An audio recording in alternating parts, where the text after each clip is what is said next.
hecho de que cuando aparece la web hay algunos cambios trascendentales. Y estos cambios trascendentales están impactando en la manera de hacer periodismo. Han marcado tendencias. O sea, mi lectura, por ejemplo, es que hay interés de periodistas ya por interesarse por estas nuevas tecnologías, pero el mundo aparentemente está en otro lugar. Vamos a ver si es cierto lo que digo y lo vamos a poder discutir también. ¿Por qué digo esto?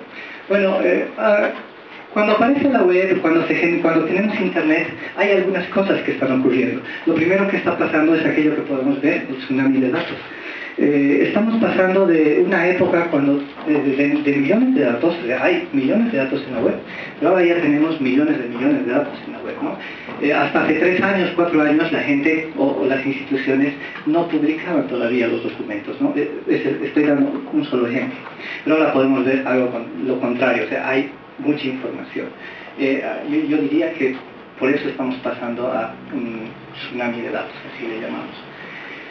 La participación, todos conocemos lo que pasó con la web 2.0 en 2004, es Pablo, cosas interesantes. Lo más importante de la web lo ponemos nosotros, los ciudadanos. ¿Y qué es eso? El contenido. Entonces, a partir de esa participación, bueno, ese es otro debate, hay muchos cambios que se generan también. Lo de Túnez, por ejemplo, se debe mucho a la participación, pero también al manejo de estas redes por parte de los ciudadanos. Sin embargo, esto causa también producción de contenido, ¿no? Entonces, seguimos con el tema del tsunami de datos. Hay más datos en Internet. Por tanto, también hay más necesidad de filtrar, de categorizar, de analizar, de interpretar, ¿no? Bueno, estamos en un tiempo hiperconectado. Yo, por ejemplo, cuando tengo mi teléfono celular, puedo agarrar, o sea, yo tengo en este teléfono mis contactos, tengo mi cultura acá. Es decir, que yo, estando acá, precisamente, puedo estar hablando con ustedes, pero también interactuar, llevo conmigo mi cultura, ¿no? O sea, hay una conexión que va en todo lado, pero además tú puedes estar conectado a la vez. Dolores Blake le llamaba eso el yo mental, es decir, que yo estoy potenciado todavía, ¿no? Y bueno, lo otro es el tiempo real, que es una característica de la web. Hace 8 años, 6 años más o menos, ya se decía esto, ¿no? Que cuando tienes que hacer periodismo, la noticia ya tiene que ser más actualizada, ahí es multimedia y tiene que ser interactiva, ¿no? Parte de eso es el tiempo real, lo estamos viviendo ahora. Las primicias no existen. Un ciudadano con una cámara puede posicionar algunos temas. El ejemplo del blog que dio Boris, por ejemplo, es un ejemplo. Y bueno, por último tenemos la movicuidad. La movicuidad es el hecho de que nosotros podemos estar en todas partes conectados. Eso se llama movilidad, pero para que yo pueda estar conectado necesito también de una infraestructura ubicua, ¿no? Que me lo da el celular, me lo da un ordenador portátil o me lo da una tableta. Entonces, al hablar de ubicuidad y movilidad, hay un autor que se llama Francis Pisani, le llama movicuidad.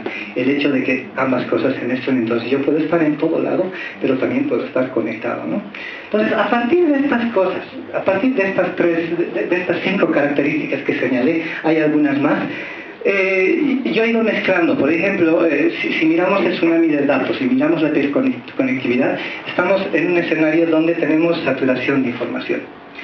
Y el periodismo ha inventado las formas para poder trabajar en este sentido, ¿no?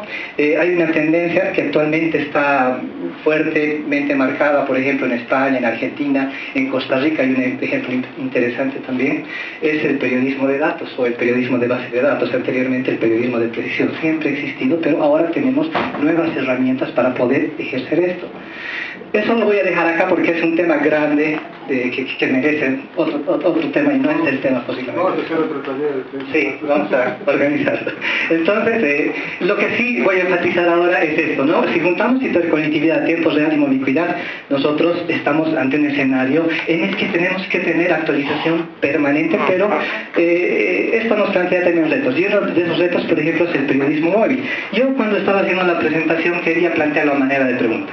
Porque yo diría, por ejemplo, que el periodismo digital es uno solo y que las vertientes son, por ejemplo, el periodismo de datos, el periodismo ciudadano, el periodismo hiperlocal, y hay varias, ¿no? Entonces, pero vamos a aterrizar un poco, si vale la pena ya van hacia no. Ahora sí, la siguiente voy. Bueno, entonces yo diría que hablaríamos ahí de dos tendencias, ¿no? Una característica es la formación, la generación de contenido noticioso, pero valiéndonos de una infraestructura ubicua. O sea, yo no llamaría un celular, ¿no? Puede ser una tableta, es decir, tenemos que ser móviles y tenemos que tener un dispositivo para poder generar información. Entonces, si se entiende eso, estamos hablando, por ejemplo, de ese tipo de coberturas. Son coberturas móviles, coberturas en vivo. Y la otra es la utilización de dispositivos móviles. Ya esta es más afincada a los dueños de medios o a los empresarios para que, y tiene que ver con la utilización de dispositivos móviles y tabletas como canal de distribución de contenidos. Todos conocemos las aplicaciones, o los que conocen las aplicaciones, las versiones móviles, ¿no? Entonces estaríamos hablando, por un lado, de la generación de contenidos y por el otro, de las aplicaciones móviles y las versiones móviles. Y bueno, ¿cómo fundamentamos esto? Estos son los datos, ahí dice las fuentes, en base a la Comisión de Banda Ancha de las Naciones Unidas. Son datos de 2011 y ahí podemos ver la diferencia, ¿no? Lo de azul es la penetración, por ejemplo, de Internet. Un tercio de la humanidad está conectada a Internet.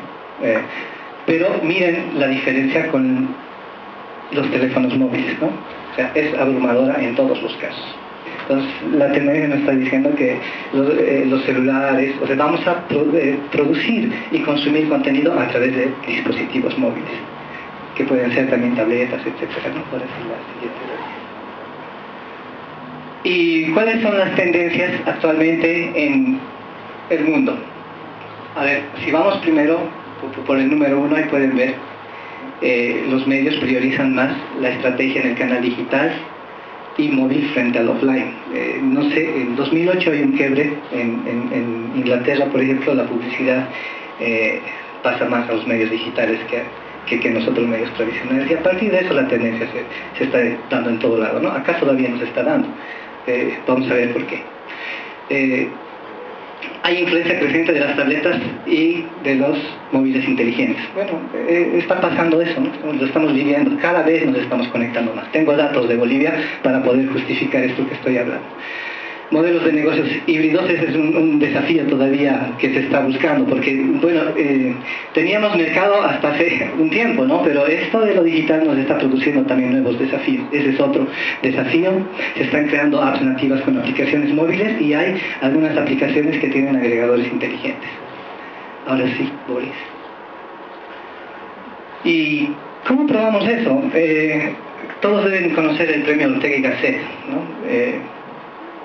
La periodista Carmela Ríos en 2011 obtiene el premio Ortega y Gasset de periodismo por la cobertura de los indignados, que se etiquetó con eso, ¿no? ¿Y qué dijo el jurado en esa época? Bueno, en abril fue la premiación y este es el jurado, lo que destacó.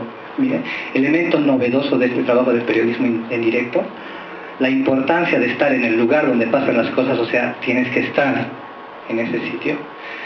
Una línea, bueno, ahí tenemos un planteamiento, ¿no? Con una línea y una foto se cuenta todo, y es un trabajo que sale de lo habitual y un modelo fantástico para las nuevas generaciones de periodistas. Eso es lo que dijo el jurado, y bueno, Carmela Ríos gana el premio de periodismo, ¿no? Como esos hay varios ejemplos, ¿no? Susan Morgan, por ejemplo, gana una cobertura en Ecuador, lo hace en Estados Unidos un periódico del que no me acuerdo el nombre, pero ellos empiezan a cubrir una tormenta, ¿no? Y utilizan estas herramientas. Entonces hay como que hay que mirar esto que está sucediendo. La siguiente. Y bueno, esta es la conexión, la comparación que tenemos del uso de móviles y acceso a Internet en Bolivia. Hasta 2010, por ejemplo, 7 de cada 10 bolivianos tenían un teléfono celular. Ahora son 9. Prácticamente en poco tiempo vamos a tener 10 teléfonos, o sea, todos vamos a tener celular, ¿no? Y entonces, ¿cómo estamos aprovechando esto? O sea, eso nos está diciendo que sí tenemos el mercado, o sea, la tendencia va a estar marcada por estos dispositivos. Entonces es una responsabilidad también poder afrontar esto de una manera ya practicando el periodismo, pero también no olvidando lo que decía Boris, ¿no? Ese es el reto, yo diría, más grande en todo este sentido. La siguiente. Y bueno, entonces vayamos a Bolivia, ¿no? Había mostrado un poco lo que está pasando afuera y esto es lo que está pasando en Bolivia. O sea, y yo me preguntaba si hay, por ejemplo, experiencias de este tipo en Bolivia, habremos hecho algo parecido, porque si en el mundo está pasando esto, ¿cómo estamos nosotros viviéndolo? Y yo me animaría a decir que, por ejemplo, esto es lo que sucede, ¿no? Yo diría que estas coberturas, bueno, esto del periodismo móvil tiene que ver, por un lado, con los periodistas. Hay una responsabilidad de los periodistas por mirar estas cosas, pero también de los medios, de los dueños de medios por invertir y por fomentar este tipo de cosas, ¿no? Y eso tiene que ver, por ejemplo, con coberturas que vamos a ver a continuación. Y yo quería traer a colación esta foto porque esa es una foto que se hizo en el motín policial, quienes se acuerdan de este conflicto. Esta es una foto que sacó, por ejemplo, Herbol Digital, y miren el impacto de esa foto. Sí, tiene 8 retweets. Para los que conocen Twitter, para los que conocemos, eso quiere decir que ha tenido nomás impacto, ¿no? Y me animo a pensar que este tipo de coberturas se aprestan más a tipos de conflicto social. Por ejemplo, la cobertura que se hizo en Estados Unidos es el caso de Susan Morgan en Ecuador, y aquí vamos a ver un caso también que se parece. ¿Por qué pongo el TICNIS ahí? O sea, antes del TICNIS yo diría que no había muchos periodistas en Internet en Bolivia, ¿no? que usaban redes sociales, etc. O sea, el TICNIS marca una inflexión y hace que más periodistas entren a la red. Entonces, antes de eso yo me animaría a decir que han habido coberturas, por ejemplo, de este tipo. Pero la pregunta es, ¿y en el TICNIS habrá pasado eso? Veamos. Bueno, esto es lo que sucedió, ¿no? La Fundación Tierra es Premio de Periodismo Digital 2011. ¿Por qué? Por la cobertura que hicieron de la 8ª Marcha Indígena. ¿Y qué es lo que hicieron los de la Fundación Tierra? Han hecho dos cosas, ¿no? Le brindaron cobertura al evento a través de noticias, han creado una plataforma digital que tenía 73 materiales periodísticos. Pero paralelamente han hecho otra experiencia interesante y tiene que ver con la actualización en directo de los acontecimientos de la marcha que comenzó el 19 de agosto en San Ignacio de Mox. O sea, un equipo se traslada hasta ahí y acompaña la marcha en todo su trayecto hasta su llegada acá. ¿Y qué hacen en ese tiempo? Implementan este servicio que es Cover It Live, que ya se usó además en elecciones ciudadanas acá en Bolivia, y que después la aprovechan y bueno, empiezan a publicar contenidos, empiezan a contar la marcha y de esta manera, por ejemplo, se hacen acreedores de este premio, ¿no? La siguiente. Y bueno, el Cover It Live se puede ver ahí, este es el link que está. La presentación va a estar disponible, entonces hacen clic y van a poder entrar, y estas, por ejemplo, son las imágenes que acompañaban la marcha, ¿no? En todo el trayecto. Bueno, hay también mensajes, es una plataforma digital que tiene multiusos, entonces se podían ver todo, se puede ver actualmente todo eso ahí. La siguiente. Y la otra experiencia interesante que yo podría destacar es el motín policial. ¿Qué pasó en el motín policial? Bueno, se levantaron las revueltas en varios departamentos del país y existía interés por saber lo que estaba sucediendo, pero además ahí el tema era la urgencia, ¿no? Queríamos tener información al instante. No explicaría de otra manera que haya tanto flujo, por ejemplo, en Twitter en ese tiempo, ¿no? Hemos intentado medir lo que estuvo pasando y sí era fuerte. Pero, ¿qué ha sucedido ahí? Yo diría que esa ha sido una buena manera de practicar, de hacer una reportería en vivo. Y vamos a ver a partir de esto cómo han hecho los medios este trabajo.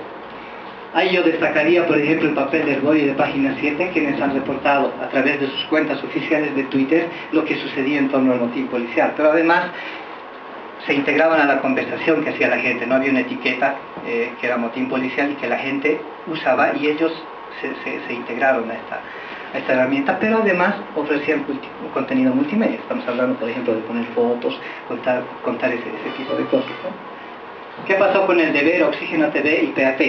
Hicieron lo mismo, se incorporaron a la cobertura en vivo, o sea, contaban lo que estaba pasando, pero, por ejemplo, yo diría que ahí el medio podría haber aprovechado de mejor manera, como lo hizo Página 7 y Herbol, teniendo una cuenta, por ejemplo, con muchos seguidores, estoy hablando de Twitter, para poder contar en vivo lo que estaba sucediendo en torno al motín policial. Lo hicieron, pero a través de un robot, ¿no? Los que conocen la programación de Twitch, pues eso es lo que solía ser el deber, y Oxígeno TV y PAT sí hicieron este trabajo, ¿no? Pero hay algunas cosas, yo digo que habría funcionado mejor si es que habían utilizado la etiqueta motín policial que se estaba usando en ese momento. Es mala idea, por ejemplo, querer implementar otra etiqueta, ¿no? Cuando hay una que esté consenso y que además se está usando, ¿no? Entonces, hay como que están pecando por no saber, o sea, no están aprendiendo de lo que ha pasado anteriormente, ¿no? Y están cometiendo estos errores que los vienen pagando justamente en la influencia en la gente. O sea, ¿de cuánto repercute esto, por ejemplo, en la gente, ¿no? Si vemos la cobertura de los dos medios, pues entonces prefieres esos dos medios. Y bueno, y los demás medios hicieron otra cosa, ¿no? En otro mundo, o sea, ellos no se integraron a lo que sucedía en la gente, no comprendieron lo que pasaba. El robot está funcionando, los periodistas trabajando, probablemente muchos estaban cubriendo este motín policial, pero pues esto estaba ausente, ¿no? Y eso es lo que sucedió. Ahí, por ejemplo, hay un registro en esos dos slides, los medios presentes, los que estuvieron en la cobertura, y pueden ver, visitando esos links, cómo se han desempeñado, qué es lo que hicieron, y en el segundo lugar, medios ausentes, pueden ver lo que hicieron los otros medios, ¿no? A partir de los dos pueden hacer la comparación, saquen ustedes la conclusión. Y hay el planteamiento fundamental para los periodistas, yo diría, esto me lleva a preguntarme si se va a desarrollar este tipo de periodismo, este tipo de coberturas en Bolivia. Yo diría que las condiciones están dadas. O sea, el hecho de que haya más tendencia y que hayamos visto estas dos experiencias me hacen pensar, y nos hacen pensar que sí, las experiencias, las condiciones están dadas, pero hay una responsabilidad de periodistas y medios por mirar esto que está pasando, de formar habilidades en esto y también de ejercerlas, ¿no? No es solo manejar Twitter, por ejemplo, ¿no? Hay una variedad de cosas que se pueden hacer. Y ahí, por ejemplo, Stephen Leydel, que capacitó al equipo de Gol Digital, que es de la Academia Deutsche Welle, decía: cuando haces contenido multimedia tienes que tener el criterio exacto, ¿no? Tienes que planificar una cobertura y no es por contar por contar. O sea, yo tengo mi smartphone y tengo todas las aplicaciones y me voy, ¿no? O sea, hay que saber qué usar en qué momento. ¿Cuándo puede ser importante un tweet? ¿Cuándo puede ser importante la foto? Porque la foto habla. ¿Cuándo puede ser importante una grabación? ¿Cuándo es importante el audio? Tenemos que estar preparados, por ejemplo, para eso. Y eso es lo que hay que desarrollar en los periodistas. Es una responsabilidad de los periodistas, pero también de los medios. Voy a enfatizar en eso un poco más adelante. La conexión y tener aparatos como este, por ejemplo, sí te facilita mucho, ¿no? La conexión es clave porque puedes hacer más cosas. Y el uso de smartphones te ayudan también, pero no es una limitante. O sea, en ambos casos no podemos decir que no se puede hacer periodismo sin estas cosas, ¿no? Más adelante también voy a mostrar otro ejemplo, pero el mensaje de texto, o sea, a través de un mensaje de texto tú puedes hacer monitoreo de información. No necesitas tener un celular como este, lo puedes hacer con un celular que solo tenga mensajes de textos. Es un celular de gama baja, y también puedes hacer coberturas por Twitter, se pueden hacer varias cosas. Entonces hay una responsabilidad de aprender a hacer eso por parte de los periodistas, y que los medios también inviertan en eso. Como la libreta y la reportera, el teléfono móvil se está convirtiendo en una herramienta indispensable para el periodista. Estábamos con Boris en una anterior charla, y Boris comentaba, por ejemplo, cómo había hecho su diario, su crónica online. ¿Era crónica? La crónica que existe, un diario en línea. Y ahí, por ejemplo, hay una experiencia interesante a partir del uso de estos aparatos en la cobertura del TICMIS. Eso, por ejemplo, un periodista lo está haciendo, están mirando esas cosas, son cosas que tenemos que preguntar. Y bueno, estos son instrumentos que ya tenemos que empezar a utilizar, ¿no? Va a haber especialistas de todo, o sea, un periodista no va a ser un todólogo, van a haber especialistas de texto, de producción multimedia, de visualización y análisis de datos, por ejemplo. Pero tenemos que especializarnos en eso y mirar, por ejemplo, qué tenemos que hacer. Y bueno, lo que decía Boris, ¿no? Ahí, o sea, este es el consejo fundamental. Ante todo esto que está pasando, hay cosas que no debemos olvidar. Y hoy las 4 cosas que mencionó, por ejemplo, Boris hace un momento, no se deben olvidar. Eso viene a dar la última frase. O sea, el reto fundamental, yo creo que en hacer periodismo ahora es ese, ¿no? O sea, tenemos a disposición grandes bases de datos, tenemos potencialidades que no hemos tenido antes, tenemos información instantánea, nuevas formas de hacer contactos, pero entonces, ¿cómo mantenemos la ética? ¿Cómo le damos valor a las cosas? ¿Cómo mantenemos la calidad al hacer un tweet, por ejemplo, ¿no? Pues son cosas que tenemos que tener como reto, y ese creo que es el desafío fundamental hoy. La siguiente. Bueno, ya estamos terminando. ¿Y tenemos las condiciones para hacer eso? Me da la impresión de que sí. ¿Por qué? Porque si miramos, por ejemplo, esta tabla, esto es un monitoreo que estaba haciendo yo esta mañana, y aquí estoy agarrando periodistas que usan Twitter.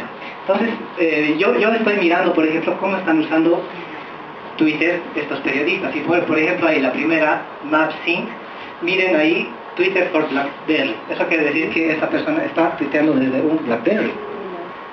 Jerry Guiteras está tuiteando desde un Twitter for Android. Está tuiteando desde un teléfono con Android. Miren acá, Priscila está tuiteando desde un iPad. O sea, estamos hablando de dispositivos móviles, ¿no? Aquí, bueno, este es Twitter.com, esa es web. Daniel Castellón, o de Castellón, está tuiteando desde un Samsung móvil. O sea, hay mucha gente que, a diferencia de algunos años, yo diría antes del TikTok, no pasaba. O sea, ya la gente, los periodistas están adaptando estas cosas, entonces ya es cuestión de desarrollar las otras habilidades, ¿no? Veamos, voy a empezar por acá. Mary Baca, BlackBerry. Geraldine Dore está usando MobiWeb, que es una aplicación también para celular. Y aquí tengo 2 ejemplos interesantes, ¿no? Grover Yapura, si ustedes miran ahí, por ejemplo, ahí van a ver que Grover Yapura está tuiteando desde TweetDeck. Para nosotros que conocemos TweetDeck, TweetDeck es una herramienta potente para hacer monitoreo, para registrar, o sea, tiene tantas posibilidades que yo me animaría, por ejemplo, si es que Grover está usando ese tipo de aplicación en su trabajo diario, pues tiene un poco mejores opciones, ¿no? Tiene más posibilidades de hacer cosas. Y lo más interesante es el caso de EFA Noticias. Si ustedes miran ahí, vía TXT, ¿qué quiere decir esto? Que hay periodistas que están usando mensajes de texto para hacer tweets. O sea, no siempre ya necesitas, como decía hace rato, el celular. O sea, lo puedes hacer desde un celular de gama baja a través de un mensaje de texto, y ahí está la prueba. Hay muchos más cosas, ¿no? Solo es este pantallazo pequeñito.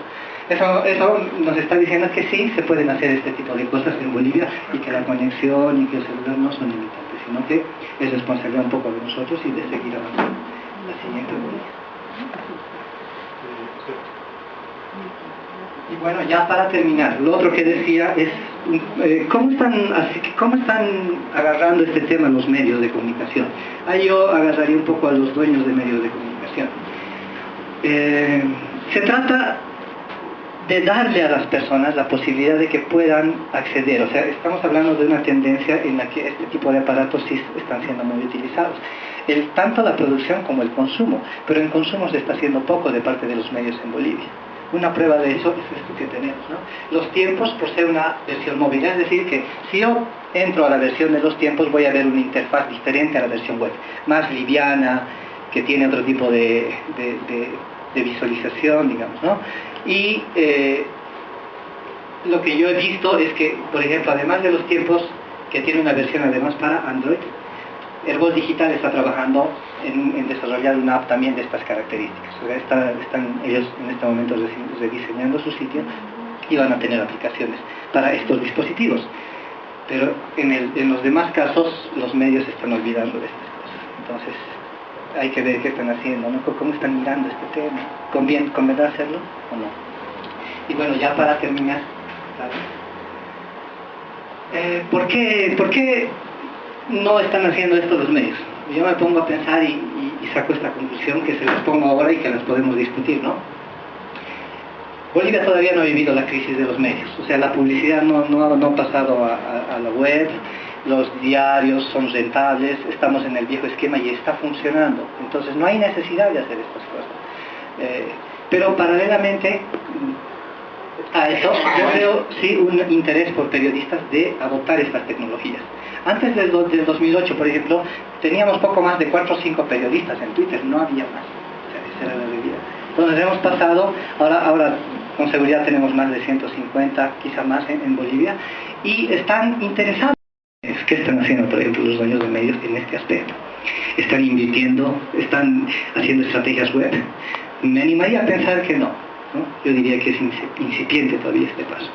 Entonces habría que crear estrategias web integrales, eso significa inversión, significa pasarle la responsabilidad también a los dueños de medios, porque los periodistas ya están comenzando a mirar, lo que no sucedía antes, es un cambio. Y bueno, hay que pensar siempre en el modelo de negocios, que tampoco ha llegado acá, pero que va a llegar, es cuestión de tiempo. O sea, antes mirábamos Twitter como algo raro, ¿no? Javier Badani, por ejemplo, escribió un artículo y decía, vale la pena entrar en eso. O sea, ellos discutían en la razón si valía la pena entrar en redes como Facebook y Twitter, cuando había otra gente que ya estaba haciendo eso, los ciudadanos. La siguiente. Y bueno, Ignacio Ramonet, por ejemplo, llegó este año a Bolivia e hizo esto, ¿no? Ahí le preguntaron cómo mira el escenario del periodismo digital en Bolivia, y aquí está la respuesta. El periodismo digital aparece aquí en Bolivia como secundario, pero en la mayoría de los países centrales el periodismo digital es cada vez más que el periodismo principal. O sea, eso es lo que tenemos que tener en cuenta y que va a llegar, lo está diciendo alguien que conoce. Y bueno, algo importante es que el trabajo no consiste en dar información. O sea, tenemos tanta gente que está produciendo información. Hay gente que con sacar una foto sin ser periodista puede posicionar un tema. Pero entonces, ¿qué es lo que hay que hacer? Pues consiste en analizar la información, que en parte siempre se ha realizado también, ¿no? Y ahí seguimos manteniendo el mismo reto que nos hemos planteado inicialmente. Y la siguiente, bueno, hace 2 semanas Carlos Mesa y otros periodistas hacían una mesa redonda de debate, ¿no? ¿Y qué salió ahí? Pues, he agarrado esta frase ya de lo que dijo Carlos Mesa, y mire, probablemente las grandes historias, en el sentido de grandes por largas, conocemos el reportaje en profundidad, serán sustituidas por las grandes historias comprimidas con gran capacidad de síntesis, con gran capacidad de expresar muchas ideas en muy poco espacio. A mí se me ocurre Twitter, ¿no? Pero no es solo Twitter, es un poco más, ¿no? Hay que mirar cómo se hace eso, ¿no? Pero es un poco para mostrar qué puede pasar, qué estamos haciendo nosotros en este momento para realizar todo esto. Y bueno, la presentación está en este link, bit.ly Periodismo Móvil Go, para que la puedan descargar ante cualquier pregunta, ¿no? Eso es lo que yo quería plantearles, y bueno,